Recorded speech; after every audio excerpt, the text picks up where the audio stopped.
Cześć, witam Was serdecznie na moim kanale i zapraszam dzisiaj na smaczną i szybką w przygotowaniu przekąskę, czyli pieczarki nadziewane serem feta i szynką długo dojrzewającą.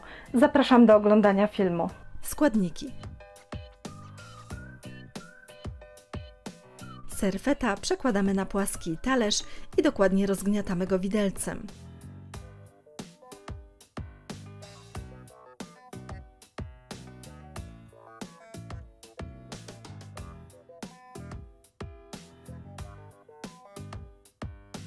Z oczyszczonych pieczarek odrywamy nóżki, a następnie ścieramy je na tarce o dużych oczkach.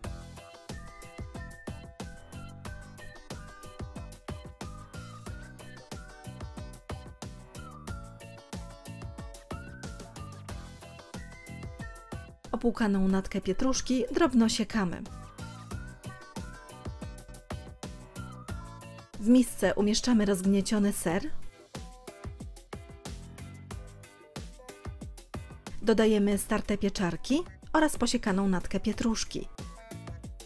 Całość doprawiamy do smaku czarnym pieprzem i dokładnie mieszamy. Tak przygotowanym farszem napełniamy kapelusze pieczarek, a następnie zawijamy je szynką. Pieczarki układamy na blaszce i zapiekamy je około 30 minut w piekarniku rozgrzanym do temperatury 200 stopni Celsjusza. Po więcej pysznych przepisów zapraszam na mój kanał Smakowite Dania oraz na stronę smakowitedania.com.